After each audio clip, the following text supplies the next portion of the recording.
চাঁদ বদনি ধনি নাচো তো দেখি। সত্যি খুব ধন্য। एक बात पूछो, तू सुहाग के खूब भालोबासिस ना रे? मतलब बहुत प्यार करता है ना?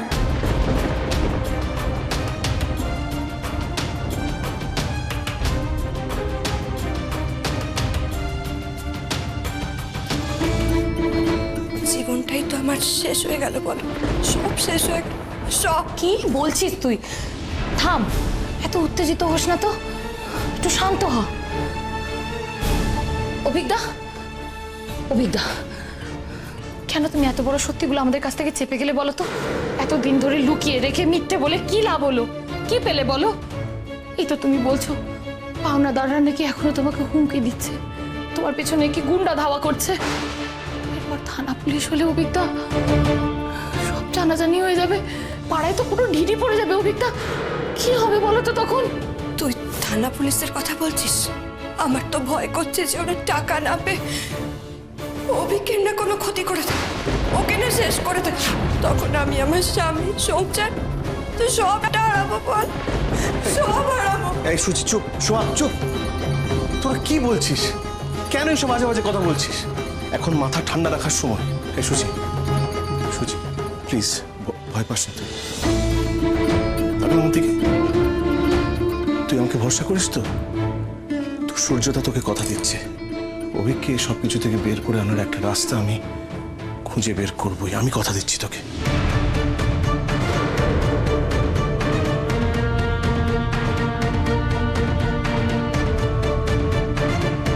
কিন্তু কিভাবে দাদা ভাই? কোন রাস্তা? রাস্তা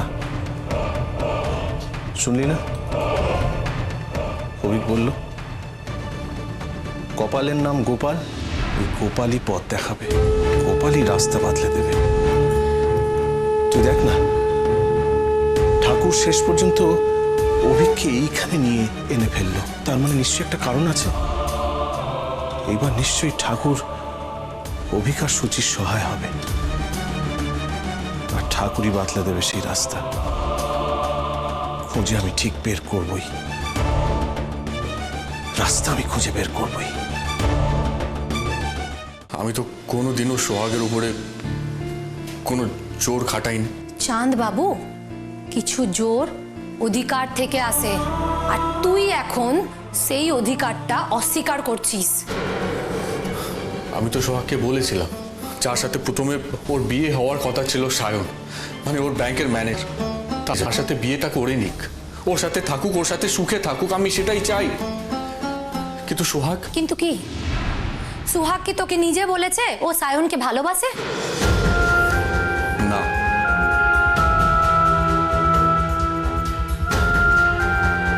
मुझे अभी जो समझ में आ रहा है ना चांद, तू शुद्ध निजे के भालोबासिस और तू खुद के अलावा और किसी को प्यार नहीं करता है। अभी तुझे मैं एक बात बोल रही हूँ, सुन। তুই যদি সুহাগকে সত্যি ভালো না বাসিস, যদি সুহাগের জন্য তোর মনে কোনো ফিলিংস নাই থাকে, তাহলে তুই শুধু নিজের স্বার্থের জন্য সুহাগকে এইভাবে আটকে রাখিস না রে। और जिंदगी टा बर्बाद करिस ना। ये ना ही अच्छी दोस्ती है, ना ही अच्छा प्यार। ये सही नहीं है चांद। प्यार নিয়ে আমার কারবার চাঁদ বাবু, আমিও জানি কি করে কার কাছ থেকে কতটা ভালোবাসা বের করে নিতে হয়।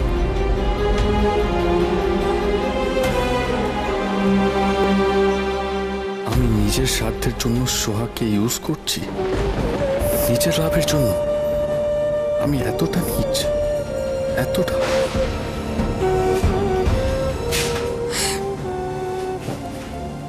देख चाँद, अभी भी टाइम है, तू निजे के लिए एक बार भाव, सुहाग की चाहिए सेटा भाव, अच्छी तरह से सोच, फिर उसके बाद डिसीजन लेना कि आगे क्या करना है।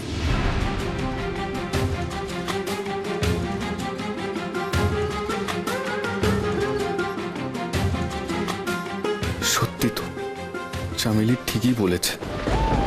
আমার জন্য সোহাগের জীবন যদি সত্যি নষ্ট হচ্ছে, যদি সত্যি ওর ভবিষ্যৎ শেষ হয়ে যাচ্ছে, তাহলে আমার ওকে আটকানো একদম ঠিক হচ্ছে না, একদম না। কিছু একটা করতে হবে, আমাকে কিছু করতেই হবে।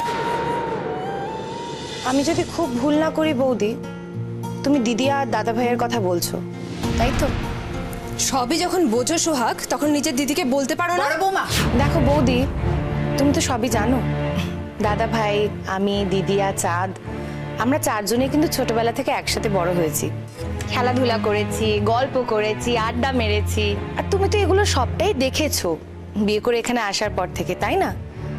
তাহলে এখন কেন? আর রইল চাঁদনির কথা। দেখো বৌদি, চাঁদনিকে নিয়ে চাঁদ ঘুরতে গেছে, আমি ওদের দুজনকে ঘুরতে পাঠিয়েছি। আসলে কি বলতো, ও তো মাত্র একদিনের জন্য এখানে এসেছে, তাই চাঁদের দায়িত্ব হলো ওকে আমাদের এই এলাকাটা ঘুরে দেখানো, আর আমার দায়িত্ব হলো ভালো করে কষিয়ে মাংস রান্না করে ওকে খাওয়ানো। আমরা দুজনেই কিন্তু চাঁদনির প্রতি দুজনের দায়িত্ব এখানে পালন করছি, কিন্তু তোমার চোখে শুধু চাঁদের দিকটাই পড়ছে। দেখো বৌদি, এইসব স্বাভাবিক নর্মাল জিনিসগুলোকে না তুমি স্বাভাবিকভাবে দেখলেই আমার মনে হয় ভালো। তুমি যত এগুলোকে জটিল করবে, তত তোমার মনের উপরেই চাপ পড়বে বৌদি।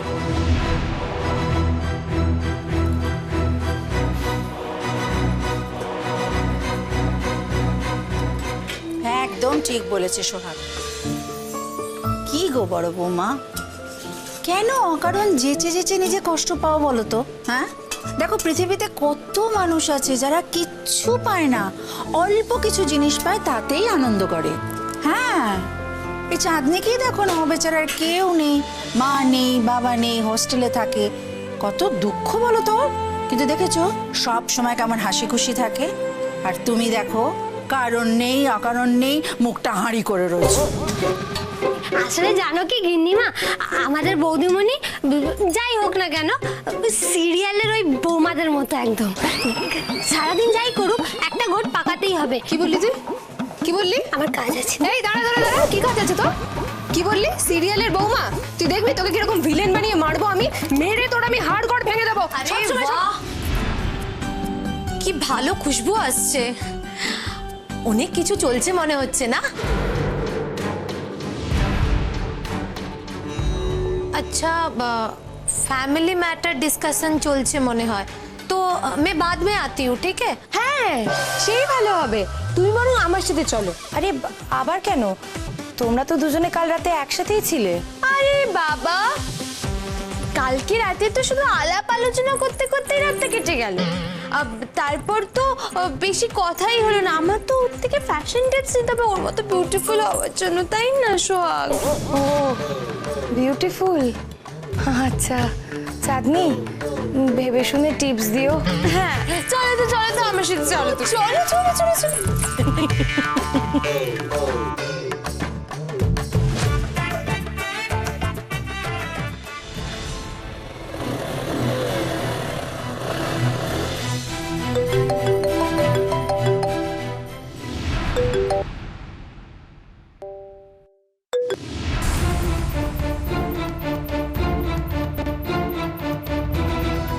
ফোনটা কেটে দিল কেন চাঁদ?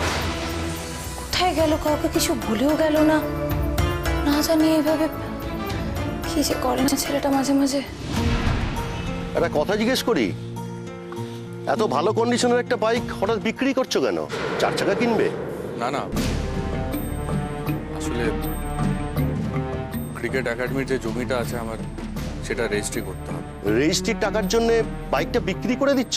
তুমি নিজে চাকরি করো, তোমার বউ চাকরি করে, আর তাছাড়া তোমার বাড়ির অবস্থাও তো মোটামুটি ভালো, তা সত্ত্বেও আমি যত স্যালারি পাই সে টাকাটা জমির ইএমআইতে চলে যায়। আর তুমি তো জানোই ওই জমিটাতে আমি ক্রিকেট একাডেমি খুলতে চাই, এটা আমার স্বপ্ন।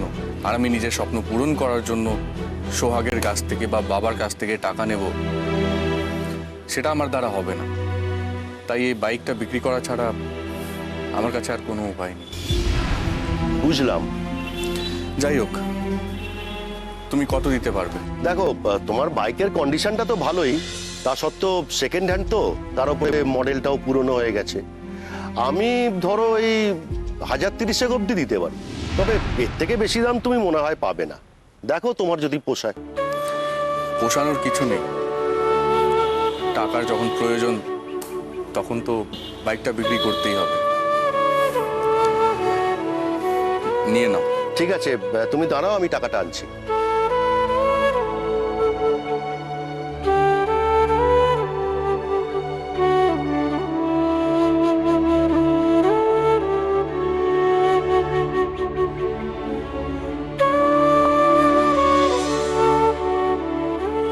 এই নাও টাকাটা।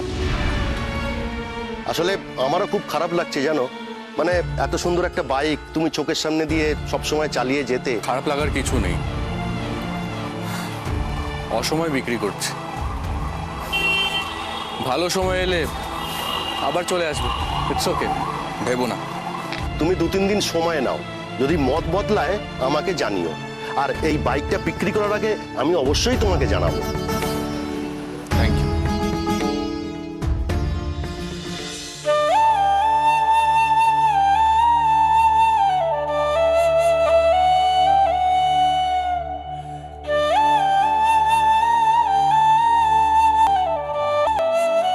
তার মানে এখান থেকে হলো 30,000 টাকা, আর সাথে এই বছরের বোনাসটা যোগ করলে মোট 1 লাখ টাকা হয়ে যাবে।